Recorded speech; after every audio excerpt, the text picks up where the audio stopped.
한옥 인증 기준 중에서 성능 부분에 대한 그 토론을 해주실 것으로 이제 기대가 됩니다. 그 옆에 계신 분은 수원 시정연구원 도시환경연구부 연구위원이신 안국진 박사님입니다. 그리고 한옥 설계 설계와 연구의 경험이 많으신 연구자시고요. 과거에 이제 금성건축사무소 등지에서 그 한옥 또 오늘 말씀 나왔던 이 투바이포법에 대해서도 많은 연구와 또 실무 경험을 가지고 계시네요. 좋은 토론 부탁드리겠습니다. 그리고 마지막으로 맨 끝에 계신 분이 엑토 건축사 사무소의 이사이신 정기황 이사님입니다. 사단법인 문화도시연구소 상임연구원이시기도 하시고요. 성북구 한옥 보전 및 관리를 위한 기본 구상 공동연구원이시고 한옥과 목조건축의 공간 구성 등에 많은 관심을 갖고 있는데 공부와 실무 작업을 병행하고 계십니다. 보통의 토론 시간은 형식적으로 끝나는 경우가 많고 제대로 토론이 안 되는 경우가 많은데 오늘 충분한 시간이 있기 때문에 제가 토론 진행에 대해서 시간 계획을 간단히 말씀드리겠습니다. 지금 토론자 소개드린 대로 네 분이 계신데 각 네 분께 10분씩 자유롭게 오늘 발표에 대해서 토론하실 시간을 드리겠습니다.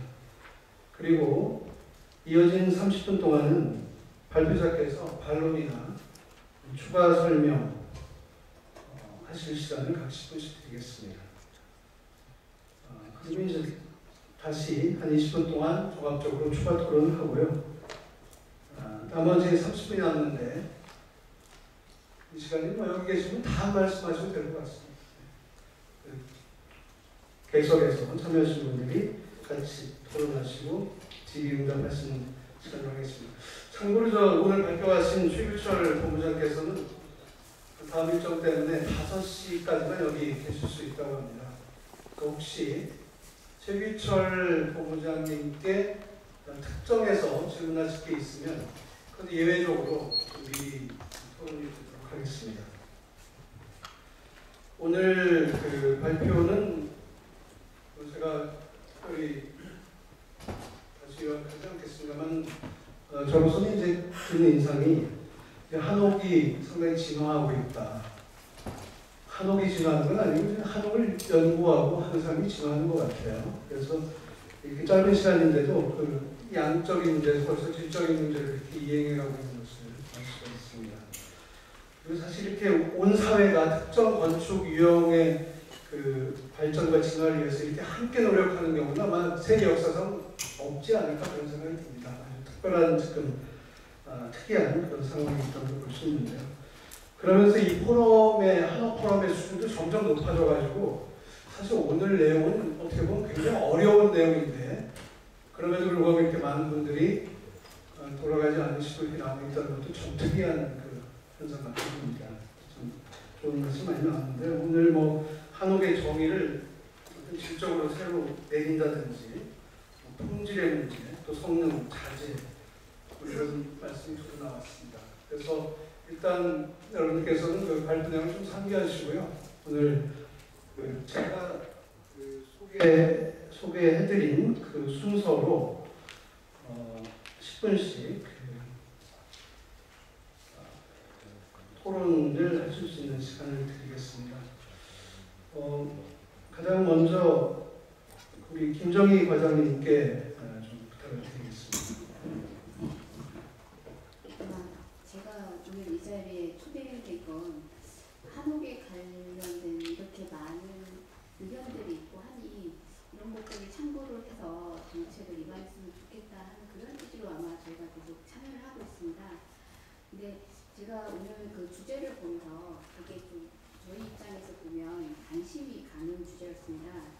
왜냐하면 아까 이기란 박사님께서 소개에 말씀을 해주셨는데 한옥 등 건축 자산의 진흥에 관한 법률이 올해 6월 이제 국회를 공포가 됐습니다. 그래서 이 작업은 사실 저희 국가한옥센터도 그렇고 있고 한옥을 좀 진화하고자 하는 법률을 이제 만들기 위해서 계속 노력을 했었는데 여러 차례 좌절 끝에 이번에 만들어지게 됐습니다. 그래서 저희가 그 하위 법령을 만드는 작업을 지금 하고 있고요.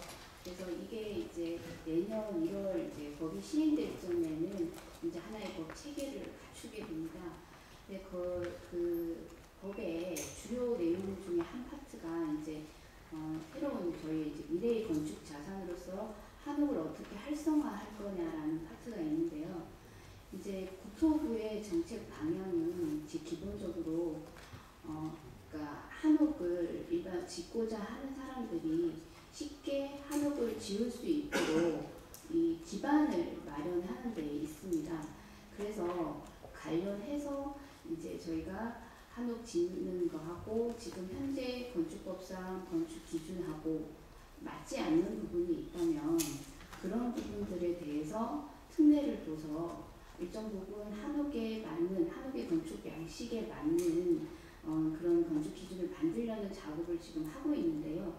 그것과 맞물려서 올해 지금 말씀하신 것처럼 오늘 이제 주제가 이제 아까 한옥 수성 가이드라인 그리고 한옥 건축 인증제도 그리고 목조 품질제도 이런 것들이 그런 그 앞으로 저희가 만들어가야 되는 한옥 건축 내린 기준 등의 내용이 될 수 있을 것 같습니다. 그래서 이것들에 대해서 좀 구체화해서 나중에 이제 그게 기준으로 담기든 아니면 뭐 건축 기준이나 이런 거는 시행령에 담기든 같은 이렇게 담겨져야 될 내용 같은데요.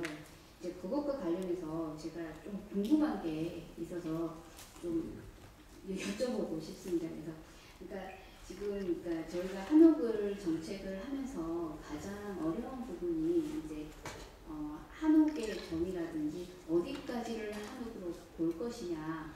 그러니까 예전부터 물론 전통 우리 이제 뭐 흔히 계속 얘기하시는 이제 오래되고 전통 방식으로 짓는 한옥 플러스 해서 저희가 요즘 이제 새로운 기술들을 적용해서 짓는 한옥 이런 부분들이 어디까지 이게 특례를 두게 되면 기본적으로 이제 이게 특혜라는 소지가 있기 때문에 그런 어느 정도 선은 우리가 가장 중요한 요소가 이런 요소는가 들어가야 이게 한옥이다. 그리고 그 요소가 들어갔을 때는 한옥으로 볼 수 있고 이 요소에 맞게 그 기준 이런 항목들이 저희는 좀 들어가 줘야 나중에 저희가 법을 집행하고 이러는데도 문제가 없고 또 일반 분들이 한옥을 접할 때 물론 한옥에 여러 부분이 있지만 그 중에 가장 우리가 핵심이라고 생각하는 건 이런 거다라는 걸 알 수 있을 것 같아요. 그래서 아까 우리 센터장님께서 이제 그 한옥 건축 인정제도 도입 방안에 대해서 좀 이렇게 설명을 해주신 것 같은데 이 부분 관련해서 좀 가장 좀 민감한 부분이라든지 이런 부분들에 대해서 좀 허심탄회 얘기를 해주시면 저희도 도움이 되고 또 일반인 분들도 좀 더 많이 생각할 수 있지 않을까 그런 생각이 듭니다. 다 말씀하셨나요? 일단 네. 좋은 말씀 감사드리고요. 아까 그 우리 이강민 센터장님이 아주 새로운 접근을 하셨는데 사실 이런 한옥에 대한 그 논의 자리에서 빼놓지 않고 나오는 문제가 한옥의 정의입니다. 이건 좀 황당한 거죠. 계속 한옥을 뭐 발전시키고 진화하는데 마지막에 꼭 한옥이 뭐냐 이러고 끝나니까 좀 혼동스러웠는데 오늘 아주 그것을 좀 분화해서 질적으로 정의하는 말씀 드렸는데 아마도 이제 새로 만든 이런 한옥 근거 주자상에 진행에 관한 법률이라는 것을 집행하시다 보면 뭐 그렇게 복잡한 어떤 체계화되고 구조화된 그 정의도 중요한데 실제적으로 현장에서 사용할 수 있는 핵심적인 이제 정의가 역시 필요하다 이런 말씀 같습니다. 이거는 이따 모아서 우리 이강민 센터장님께서 답변하실 수 있는 기회를 드리겠습니다. 네, 감사드리고요. 그 다음에 토론자는 저기 황하진 박사님이신데요. 역시 좀 잘 부탁드리겠습니다. 네, 안녕하십니까. 센터의 공간 황하진.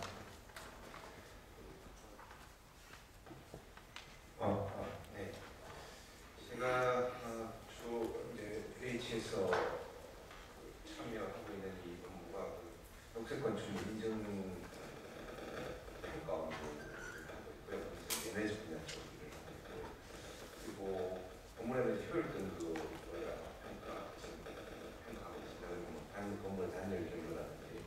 그래서 아마 이쪽에 관련해서 말씀을 드릴 수 있을 것 같습니다. 아까 이제 발표 이제 한옥 인증제도 도입 방안에서 이제 이강민 센터장님께서 발표하신 내용을 이렇게 들어보고요. 느낀 점이 이게 제도권에서 가장 좀 빨리 이 한옥을 좀 평가하는 업무를 넣을 수 있는 방법이 뭘까 생각해 보니까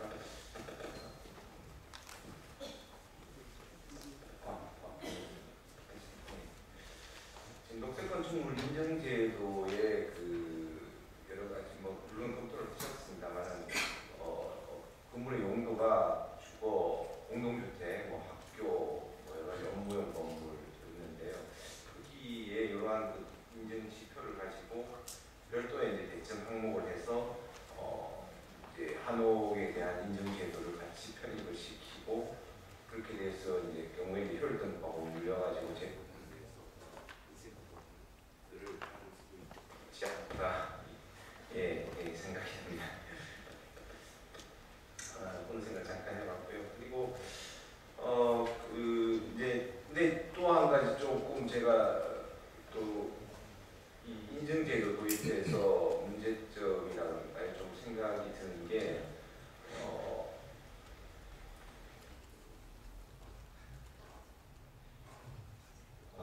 교수님 하실 때는 아무 문제가 없었는데 제가 지금 문제가 생기네요. 이게 인증제도를 지금 보통 이렇게 평가를 해보면은 인증 대행 비용이 굉장히 많이 듭니다. 그래서 개인이 인증제도를 신청을 해서 그 개인이 그것을 인증을 받기에는 상당히 지금 부담스러운 금액이, 그리고 그 인증을 받았을 때에 받는 유리한 점이라고 할까요? 그거에 비해서 드는 비용이 너무 크지 않을까 하는 그런 우려도 좀 생각이 들었었고요. 지금 그리고 이제 녹석 건축물에도 사실은 지금 소형 주택에 대한 내용이 있습니다. 그리고 여기서 이제 등급을 아까 좀 한옥이 갖기는 굉장히 받기는 어려우시다고 말씀을 하셨는데, 단독주택 규모로 봐서 그러니까 독일에 있는 패시브 하우스 수준을 제일 높은 상향으로 1등급으로 보고요. 그 다음에 국내에 지금 에너지랑 설계 기준에 나와 있는 단열 기준이라든지 이것을 제일 하등급으로 봐서 그 사이에 이제 여러 가지 등급을 매겨서 이제 평가를 해주고 있는 상황입니다.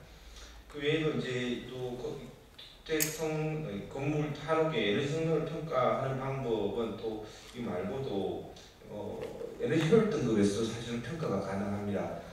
유럽 같은 경우에는 이제 벌써 10년 이상 전부터 그 건축물을 매매할 때 그 건물의 에너지 성능을 이제 평가를 해가지고 이제 그 매매 계약서에 같이 첨부를 하고 있거든요. 그래서 주택가에도 가격에도 영향을 미치고 있습니다. 그래서 지금 국내에서 이 제도를 도입해서 점점 공동주택부터 시작해서 지금 이제 확대를 하고 있는 상황이고요.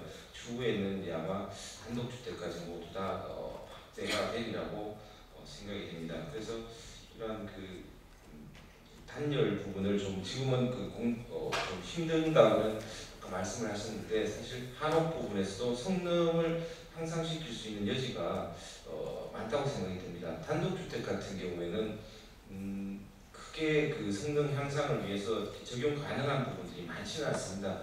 많은 설비들이 들어간다든지 하지 않기 때문에 결국은 남는 게 단열 강화, 그 다음에 창호가 좀 문제가 되죠. 고기밀, 고단열 창호의 단열 성능. 그 다음 가장 문제가 되는 게 공동 단독주택에서는 침기입니다. 침기, 외풍이죠. 원하는 환기가 아닌데 이제 원치 않는 침기가 아닌데요. 저희가 한옥 같은 경우도 이제 그 마루 쪽에 유리 문을 설치한 상태에서 침기량을 계산을 해보면요, 이제 그 블로아더 테스트라는 걸 하는데 실내외 압력차를 50파스칼 정도 주고 그때에 나오는 환기 횟수를 가지고 계산을 합니다. 기존 주택인데 한옥도 마찬가지고요. 해보면 15에서 한 40회까지 나옵니다. 15에서 40회, 보통 한 20회 이상 나고요. 공동주택이 얼마 나오느냐면은 2에서 3회 정도 나옵니다. 2에서 3회. 그리고 독일의 패시브 하우스 수준은 0.6회거든요. 0.6회. 그러니까 공동주택 수준까지만 낮추어도 굉장한 그 에너지 절감 효과가 있는 거죠. 지금 제가 한번 여기 오기 전에 계산을 한번 해봤습니다. 벽체를 통해서 손실되는 관리 연량 80제곱, 그러니까 전용 80이니까 우리 아파트 30평 정도 되는 84가 30평이죠. 예, 그 정도 되는 그 규모로 해가지고 열벌 관리 연량을 계산해 보니까 한 8,000메가줄 정도 나오는데 그 중에 관리가 8,000인데 침기가 거의 4,000이더라고요. 근데 여기서 공동주택 수준으로 좀 낮추니까 한 3배까지 떨어지더라고요. 그러니까 굉장히 침기만 좀 조정할 수 있으면은 여기서도 단독주택에서도 굉장히 큰 효과를 볼 수 있을 것이다. 이런 생각이 듭니다. 그리고 예, 일단 성능 향상까지 여기까지 이야기하겠습니다. 네, 고맙습니다. 그 한옥의 인증 문제를 이제 얘기할 때는 항상 그 기존의 다른 건축위원회 인증 제도 또 인증의 그 방식 항목과 어떻게 나를 볼 수 있느냐 아니면 얼마나 그 달라질 수 있느냐 이런 게 논점이 되는데요. 그런 거 좀 짚어주신 것 같고요. 특히 뭐 인증 대행 비용의 문제 뭐 이런 실무적인 말씀까지 해주셨습니다. 일단 토론 재발론 시간에 그 이강민 또 최규철 두 선생님께서 좀 답변을 부탁드리겠습니다. 오늘 뭐 어려운 용어가 많이 나오는데요. 이 침기하고 환기, 이게 공기가 빠져나가고 들어온다는 것은 똑같은 현상이지만 그 차이는 침기는 통제가 되지 않는 것을 침기라고 하고요. 환기는 이제 통제되는 것을 환기라고 얘기합니다. 네. 자, 그러면 그 세 번째로요.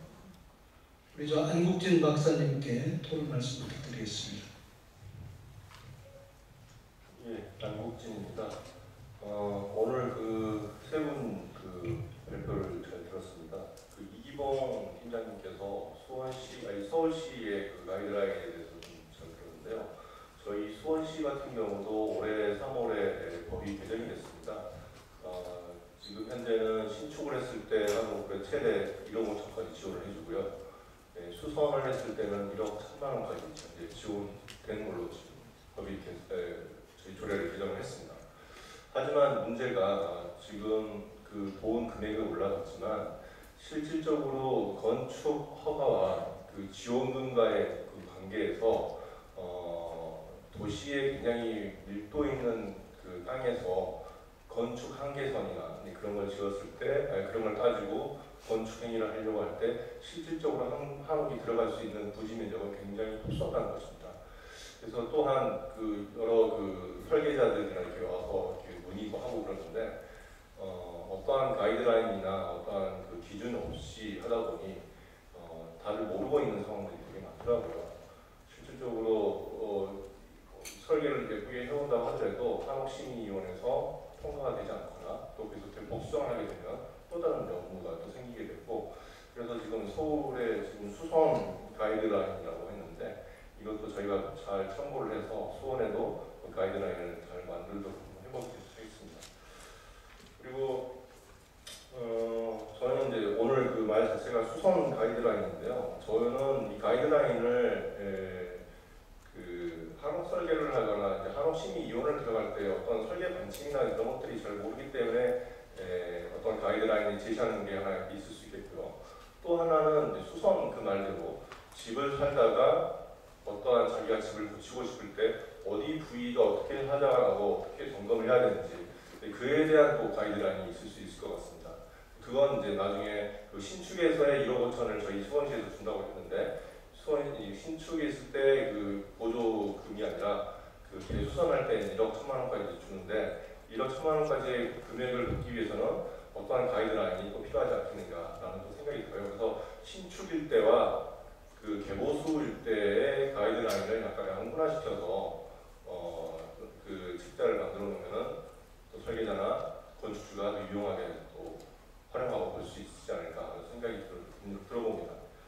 그리고 한 가지 지금 그 장기적인 수선을 하기 위해서는 그 저희가 예를 들어서 자동차를 가지고 있을 때 5,000km의 때는 인도를 갈고 뭐 만키로일 때는 자동차 타이어를 갈고 뭐 그러듯이 그 주거 이 한옥에도 주기별로 어느 시기에 어떤 걸 점검을 하고 어떤 걸 어떻게 비용이 산출되는지 그런 걸 많이 알고 하시는 분들이 되게 많습니다.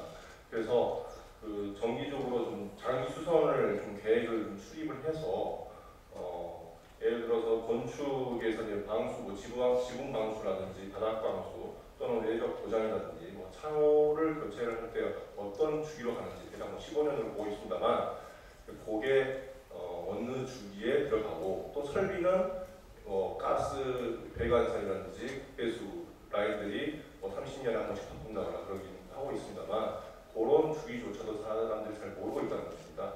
그래서 그런 주기들에 대한 체크리스트를 만들고 또한 그 공사비가 어느 정도 들어간지를 잘 모르고 있어요. 그래서 공통 가설에 들어갈 때 금액과 전문 그 공사 업체로부터 그동안의 그 실적들을 조금 따와서 그 자료들을 정리를 해서 실제 그 공사에 들어가는 단가가 어느 정도 되는지 그러면 자기 집에 보수를 할 때 지붕의 면적이 어느 정도 나오니 이걸 단가로 산정을 해보면 대략 공사비가 어느 정도 나오겠다.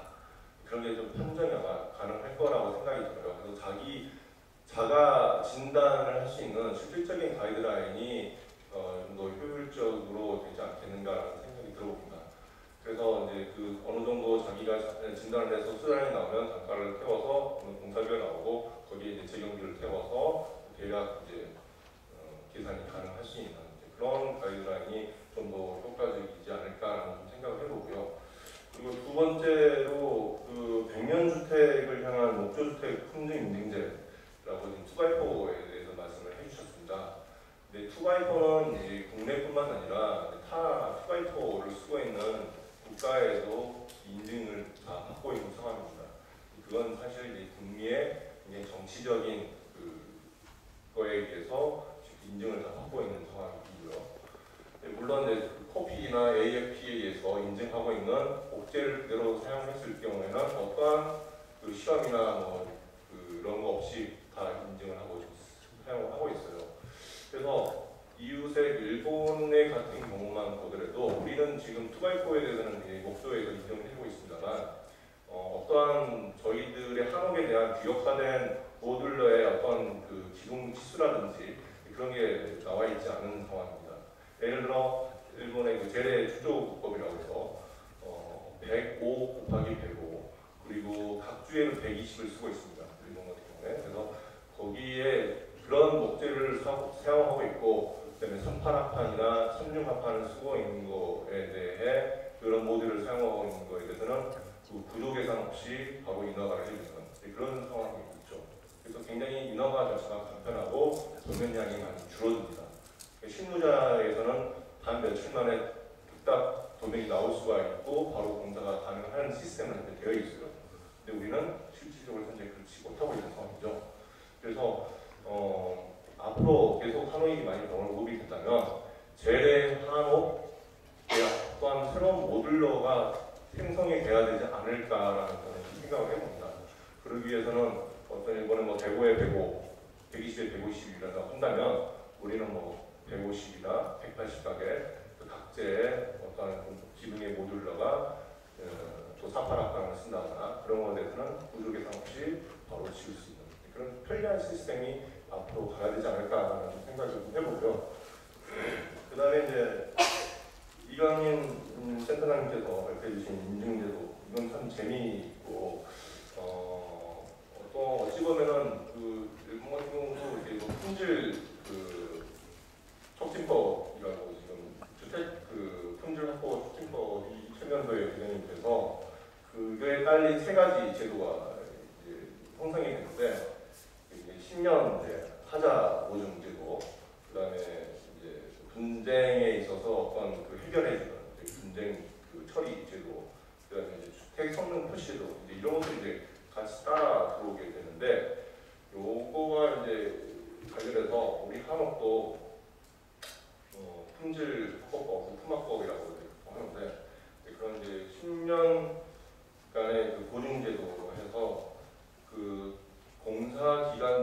시공자가 부도가 날 경우에 저희는 그냥 그 자리에서 사기를 당하는 것처럼 이제 뭐 어떻게 손을 쓸 수는 없는 상황이 되는 거죠. 그래서 그런 것을 미연에 막고자 어떤 그 보험에 가입을 해서 그 보험금을 예치해두고 부도가 나더라도 계속 공사가 가능하고 10년 동안 구조나 물을 방수에 관련된 거에 있어서는 확실하게 이제 보험금에 의해서 이제 수리가 가능한 그런 시스템이 되면은 이 단독주거 한옥뿐만 아니라 단독주거에도 많은 도움이 되지 않을까라는 생각을 해보고요.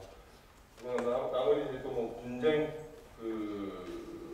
처리에 관련된 것도 있습니다만 어떤 그 건물을 지을 때 그 설계자나 시공자와의 어떤 분쟁이 있을 때 중간에 변호사가 개입을 해서 서로 타협을 해주고 그런 제도가 있어요. 그래서 이런 것도 저희 빨리 이제 그래서 공동주택만 현재 처리가 적용이 되는 걸로 알고 있습니다만 단독주거나 한옥에서도 이런 것들이 빨리 제도가 확립돼서 모든 사람들이 안심하고 지을 수 있는 시스템이 갖춰져야 되지 않을까 생각이 들고요. 좀 말이 길었습니다만 그 이강민 그 선생님께서 하신 것은 뭐 장기 우량 주택 인증제도와 또 그 헤이세이의 그 교마시야라고 하는 그 인증제도를 잘 적용을 시켜서 우리 것으로 만든다면 참 좋은 그 인증제도가 되지 않을까 조심스럽게 생각을 해봅니다. 그래서 말이 많아가지고 제가 좀 끊겠습니다.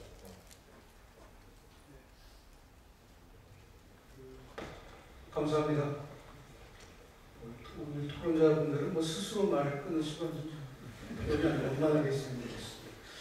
그 말씀하신 내용 아주 좋은 말씀이셨는데요. 그 먼저 그 사실 우리 이기봉 팀장님께서 말씀하신 건 수선 등의 이제 가이드라인을 말씀하셨는데 우리 한 박사님은 어떻게 보면 이제 저 유지관리 매뉴얼 같은 것이 좀 더 필요하지 않느냐 이런 말씀을 이해합니다. 조금 그 지출한 대상은 되는 것 같습니다.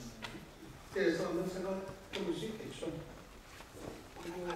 그건 이따 이기봉 팀장님께서 조금 서울시에 어떤 현황을 좀 소개해 주시길 바라고요. 그다음에 이제 북미 우리 최 본부장님께서 북미 경골목구조 방식 아주 선도적으로 이걸 하고 계시죠. 사실 저 협회에서 이거 발표할 때는 그 코엑스에 큰 볼이 꽉 차더라고요. 무슨 선물 같은 걸 주셔서 그런지 모르겠지만 관심이 많은 것은 틀림없습니다. 그래서 거기에서 이제 김 박사님은 한옥에 뭐 있다고 하나 그게 구체적으로 뭔지 아직 잘 모르는 그 모듈과 치수 기준 같은 걸 좀 중요하지 않느냐 이런 말씀을 하셨습니다. 그리고 이제 이강민 센터장님이 그 한옥 인증제도의 뭐 초안이라고 보기에는 대단히 세련된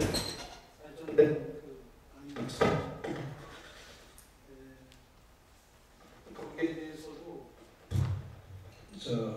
보증제도라든지 또 실제 현실적으로 뭐 한옥을 정착시키고 하는데 도움이 되는 것들도 일본 제도를 좀 참고해서 좋겠다 그런 말씀을 하셨네요. 일단 해당되는 그 발표자께서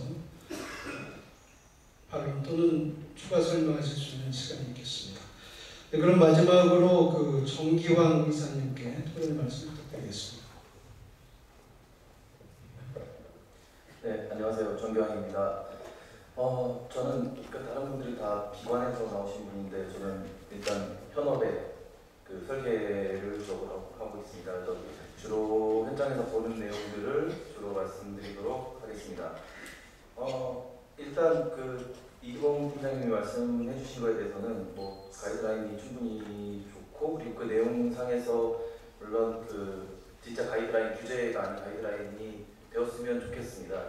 많은 경우 되게 규제의 가이드라인이라고 이름을 붙여 있지만 규제의 방식으로 가는 경우가 굉장히 많기 때문에 좀 그런 것만 조심한다면 좀 좋을 수 있는 것 같고요. 그리고 그거랑 더불어서 그 주민들의 의견 수렴이나 이런 절차로 지금 성북구에서 그 한옥 아카데미라고 일반 주민들을 대상으로 한옥에 대한 교육을 하고 있거든요. 그러니까 그런 교육 같이 추진할 수 있으면 아마 주민들의 의견을 수렴하거나 의견을 전달하는데 꽤 도움이 될 수 있는 게 되지 않을까 생각을 하고요. 그냥 코멘트로 말씀을 드리고, 그리고 특히나 저 개인적인 생각으로는 담당 공무원들이 되게 이렇게 보통 순환보직을 하잖아요. 하는 거 되게 특수한 상황인데 좀 이렇게 전문가로서 그런 조직이 좀 운영이 됐으면 훨씬 더 가이드라인이 됐든 그게 뭐 매뉴얼을 운영하든 간에 다 지금보다는 좀 나은 방식으로 만들어지지 않을까 생각을 합니다. 그 정도 말씀을 드리고, 두 번째 발표해 주신 최규철 본장님 말씀에는 저희가 한옥만 설계하는 거 아니고 목구조, 일반 경량 목구조도 되게 많이 설계를 하거든요. 그러니까 지금 한 3, 4년 해온 것 같은데, 그러니까 5스타도 지금 아까 말씀하실 때 49개 정도가 인증을 받았다고 했는데 저희 사무실에서 3개, 그중에 3개입니다. 그 의무 조항은 아니지만 웬만하면 되도록이면 하려고 하고 있습니다. 근데 뭐 말씀하신 대로 인증할 수 있는 제도가 규정으로 정해져 있는 것도 없고 거의 유일한 시스템이기 때문에 하고 있는데 지난주에도 인증을 하나 받아서 갔다 왔었거든요. 그러니까 지금 거의 행사를 할 정도로 되게 그렇게 개체 수가 많지는 않습니다. 근데 조금 모건협에 이렇게 드리고 싶은 말씀, 얘가 만약에 한국에 적용되려면 그 매뉴얼이라는 게 거의 경량 시스템에 맞게 되어 있는 걸로 알고 있는데 좀 이렇게 중목 구조, 그러니까 뭐 한국도 일종의 중목 구조라고 볼 수 있으니까 중목 구조에 맞는 시스템 정도를 좀 개선해서 좀 하면은 좋을 것 같고요. 그리고 그냥 설계현업에 있을 때에서 보면 인증 받을 때 그 인증 비용이 거의 대부분 감리 비용에 들어가 있습니다. 근데 감리 비용을 책정해 놓고 그 안에서 인증 비용을 내게 되어 있어요. 그러니까 지금 하고 있는데도 감리 비용이 3,000만 원인데 인증 비용이 1,500만 원이고요. 실제로 그게 불가능한 구조로 되어져 있습니다. 그러니까 그런 구조들이 개선되지 않고서는 아마도 꽤 어려울 것 같다는 생각이 들고요. 그러니까 그런 것들을 조금 보완하면 좋아질 수 있는 것 같고, 그리고 뭐 말씀하신 대로 이게 목구조에 대한 계산 자체가 국내에서 되게 어렵습니다. 몇 개 손꼽히는 회사들 정도에서 하게 되어 있고, 만약에 이걸 외국에서 해서 보면 똑같은 구조 계산을 하더라도 다시 국내 구조 계산을 다시 해서 그 비용을 이중으로 지불하게 되어져 있는 구조입니다. 그러니까 그런 구조적인 문제들을 좀 해결할 수 있는 방안들을 아마 뭐 정부 차원에서 해야겠죠. 그러니까 그런 개선들이 좀 필요한 것 같고요. 그러니까 무슨 과학지수나 이런 데는 항목에 그게 들어가 있는데 실제 비용은 그걸 할 수 없는 비용이고 그런 구조로 되어 있는 것들이 굉장히 많습니다. 그러니까 그런 것들이 좀 필요한 부분이 있는 것 같고, 그리고 이게 뭐 겹쳐지는 부분이 많으니까 마지막 발표하신 이경민 센터장님의 말씀하신 거에 이렇게 몰아서 말씀을 드리면, 일단 국내 목재 시장이 되게 불안정한 상태예요. 설계하는 입장에서 보면, 그러니까 이게 나무값이 얼마인지 도대체 알 수가 없고, 그러니까 거의 부르는 게 값인 것 같은 느낌이에요. 그러니까 매번 설계할 때마다 10여 년 넘게 그거를 내역을 확인해가지고 대략적으로 몇 프로가 들어가고, 뭐 평당 보통 계산이 입방이라고 하는 세제곱미터입니다. 입방으로 몇 입방이 들어가는지 계산을 해가지고 그 단가가 얼마인지 계산을 해오는데 이걸 도대체 감을 잡을 수가 없을 정도로 가격이 차이가 나거든요. 그러니까 뭐 예를 들면 평당 보통 중국보수로 하면 평당 한 1입방에서 2입방 좀 넘게 들어가거나 하거든요. 그러니까 2입방이 넘게 들어가면 보통 단가가 뭐 한 200만 원대 초반 정도예요. 근데 어떤 데는 뭐 거의 300만 원을 박하는 데도 있고, 이 단가 차이가 감을 잡을 수 없을 정도로 크거든요. 그러니까 그런 부분들이 개선되지 않고서는 이게 이 목조 건축 시장도 사실은 좀 계속해서 불안정한 상태로 갈 수 있을 것 같습니다. 그러니까 그게 좀 이렇게 시스템상으로 조금 변경이 좀 필요한 것 같습니다. 예를 들면 뭐 물가 정보 아니면은 뭐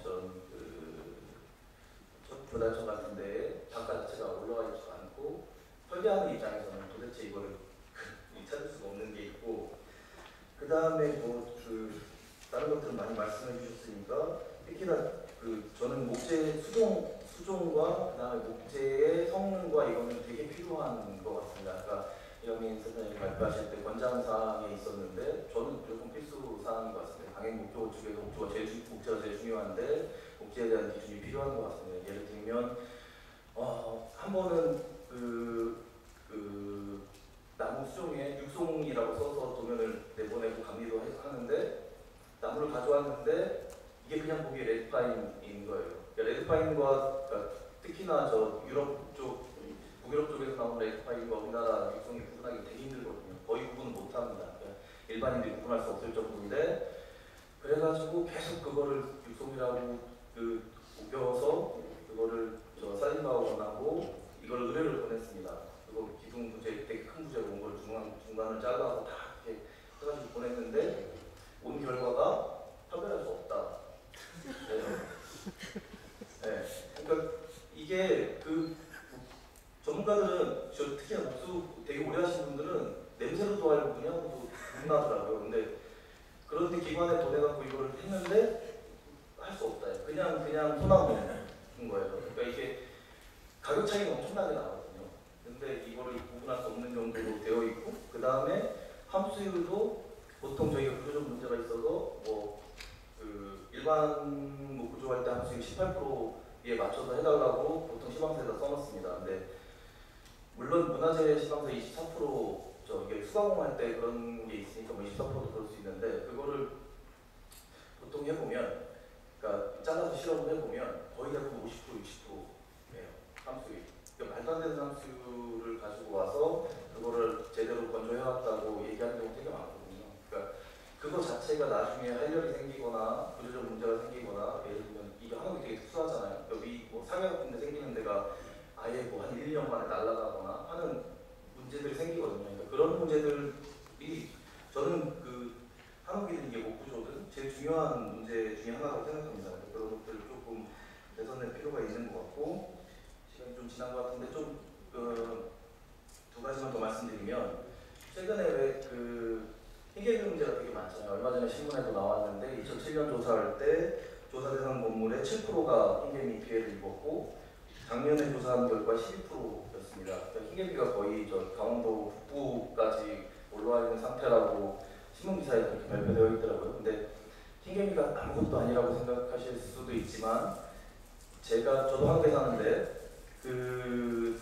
저희 집에도 흰개비가 있었습니다. 근데 얼마 전에 혹시 보통 한 5월쯤이 얘네들이 산란기거든요. 그 전에는 나무숲이 나오지 않습니다. 그러다가 나와가지고 이게 보통 사람들은 인터넷에 올리는 건 날개미라고 생각을 해요. 근데 이게 좀 다르거든요. 날개 모양도 다르고 적어도 한 몇만 마리예요. 거의 마당이 꽉 찰 만큼 개미가 나오거든요. 그러니까 그런 흰개미 대책은 거의 없어요. 그러니까 저희는 그런 것 때문에 저 설계할 때 흰개미 방부를 했다 해가지고 와라라고 시방서에 쓰는데 거의 대부분 못해서 안 하는 경우가 되게 많습니다. 관에서도 이거 어떻게 할 수가 없는데 못하겠다가 되게 많거든요. 그러니까 그런 거에 대한 대책이 일단 좀 필요한 것 같고 되게 이렇게 뭐라고 해야 되나 중요하게 생각을 안 하는 부분이 있는 것 같고요. 그리고 아까 말씀하신 것 중에 단열재나 이런 친환경 부분에서 말씀드리면 이게 목조가 다른 일반 건물이랑 다르게 특수한 단열재들을 써야 되잖아요. 그래서 그게 그라스우리든 아니면 연지로 우레탄이든 이런 것들을 주로 사용하는데 그 단열재마다 되게 이렇게 특수한 특성들을 갖고 있습니다. 그러니까 단열재에 맞는 그다음에 기둥과 입방 사이즈에 맞는 이런 단열 규정들과 이걸 만들지 않으면 적용하기 되게 힘든데 단열 규정이 바뀐 이후에 기둥 사이즈보다 이 단열 두께가 더 두꺼워져야 되는 거예요. 그러니까 벽 튀어나가거나 안에서 안면을 다 막아서 다 목재를 가려야 되거나 하는 부분들이 생기는데 그런 부분들에 대한 것들이 좀 필요한 것 같습니다. 그래서 임시 방편을 거의 이렇게 반사 단열재라고 하는데 금박지처럼 생긴 단열재 그 단열재는 앞에 공간이 무조건 필요한 거 그러니까 공층이 필요합니다. 공간층이 있어야지만 그 단열재의 성능이 나오는데 임시 방편은 그거 붙여놓고 그냥 갖다가 바로 붙여가지고 마감하는 경우가 되게 많은데 그러면 이 단열재 성능이 거의 제로에 가깝습니다. 근데 그런 것들을 그냥 단열재 좋은 거 썼으니까 된다 이런 거에 대한 기준도 오히려 그런 단열재를 쓰는 디테일에 대한 기준이 더 필요하고 사실 단열재를 뭘 쓰느냐의 기준이 그렇게 큰 의미가 없을 수 있으니까 그런 거에 대한 좀 보완이 필요하지 않을까 생각합니다. 네, 좀 길게 했는데요. 여기까지 말씀. 네, 감사합니다. 그 발표자 세 분께 다 해당되는 말씀 다 해주셨고요. 사실 오늘 그 좀 다른 점, 이 포럼이 이제까지 한옥하면 디자인, 특히 뭐 외관에 집중돼 있었죠. 그런데 오늘 그 이전에 성능의 문제, 품질, 그리고 또 더 이전에 재료의 문제, 이런 것이 오히려 더 중요하다, 뭐 이런 말씀을 요약할 수가 있을 것 같습니다. 네, 그러면 그 토론자 네 분의 좋은 말씀 잘 들었고요. 발표자께서 여기에 대해서 특히 해당되는 부분에 대해서 좀 추가 설명이나 반론을 해주시면 감사하겠습니다. 그런데 아마 최규철 본부장님께서 지금 마음이 딴 데 가 계신 것 같아요. 제가 얼굴 보면 다 알아요, 이렇게. 그래서 먼저 발표 기회를 드리겠습니다. 아니, 말씀 기회를 드리겠습니다.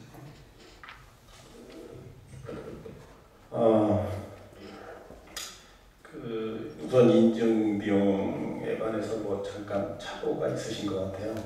인증 비용이요. 예, 저희 150만 원입니다.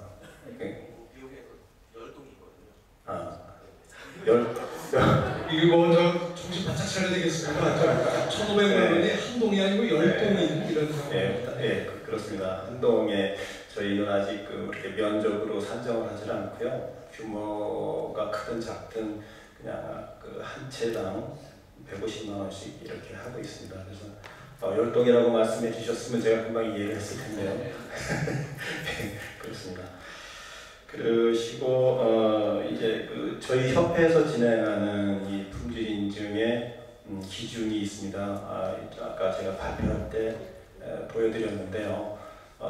두 가지로 분류가 됩니다. 첫 번째는 제가 발표할 때 보여드렸던 그것들은 누구나 이렇게 코드만 이해를 할 수 있으면 그 범위 내에서 누구나 설계를 할 수 있고 또 기준에 맞으면 시공을 할 수 있는 부분입니다. 그러니까 특별히 어떤 자격증을 갖고 있거나 그러지 않아도 되는 범주의 것이 있고요.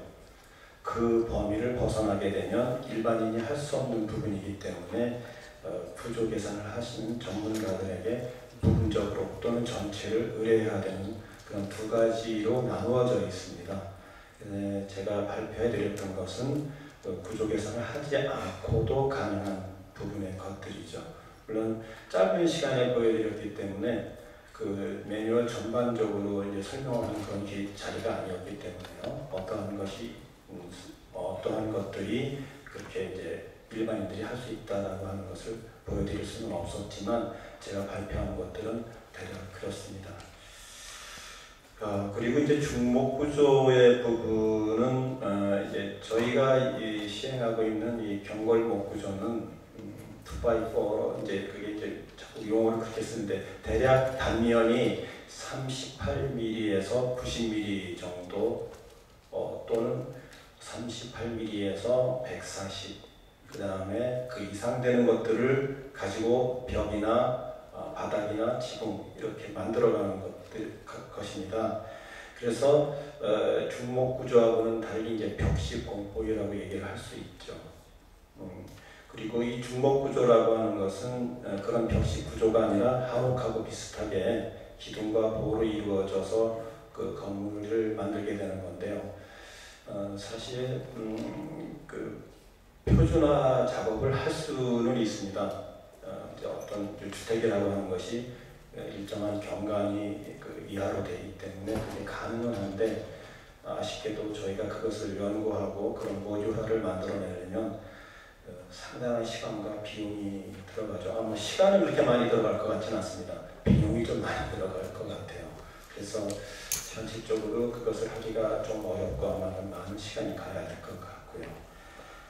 흰개미 부분에 대해서는 저도 이제 그 부분은 정보가 늦어서 제가 지금 강원도까지 올라갔다고 그러는데 이제 깜짝 놀랐습니다. 북미 지역은 당연히 이제 흰개미들이 많기 때문에 거기에 이제 흰개미를 방지할 수 있는 디테일들이 잘 되어 있죠. 어쨌든 저희가 다루는 이제 경골목 구조는 한옥보다는 좀 편한 것 같습니다. 이미 서양 사람들이 좋은 기준을 다 마련해 놨기 때문에 저희가 그것을 잘 가져다가 저희 기후에 맞게 또는 저희 풍토에 맞게 잘 선별해서 사용하면은 큰 무리가 없다고 이렇게 생각이 듭니다.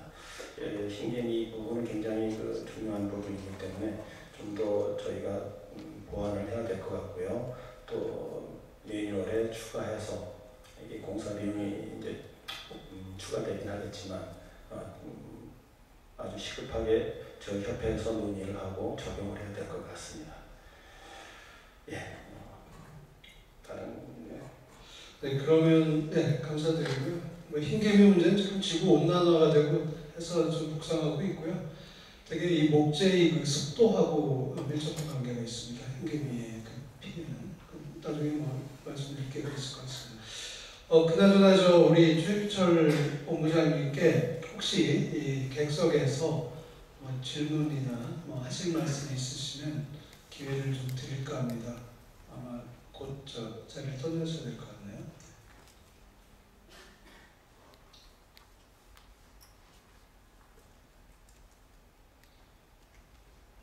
지금 혹시 계신가요? 네. 그러면 다음으로는 우리 이기봉 팀장님께서 답변 또는 추가 설명해 주시면 시간 드리겠습니다. 10분 설명해 주시죠. 저는 오늘 발표만 하는 줄 알고 왔는데 프로페서에서 마치 시정질문 답변을 하는 것 같습니다. 먼저 안국진 위원님께서 말씀드린 사항에 대해서 답변드리겠고요. 첫 번째로 수원시는 비용이 서울시보다 상당히 많이 지원을 하고 있는데 사실 서울시도 이제 지원 금액을 좀 상향 조정하려고 좀 검토를 하고는 있습니다. 그래서 공사비 관계를 먼저 이제 산정해서 검토를 해야 되는데 저희도 그 부분은 이제 수원시랑 따라갈 것 같고요. 두 번째 이제 신축할 경우 이제 여러 가지 한계선 문제, 부지 면적 협소 문제를 말씀하셨는데요. 사실 북촌이나 이런 서촌 쪽에는 신축이 사실 거의 없습니다. 기존 건물을 대수하기 때문에 이러한 문제가 없는데 새로 조성되는 그런 한옥의 경우는 첨화선이나 일조권이 이제 분명히 문제가 됩니다. 그러니까 대지 안에 공지 기준이 있기 때문에 일조권에서 1.5m를 더 떼야 되기 때문에 첨화가 제대로 1m, 1.2m 이상을 나올 수가 없어요. 그래서 저희도 심의하면서 이런 문제를 좀 많이 얘기를 하고 있어가지고 종로 같은 경우는 그래서 특별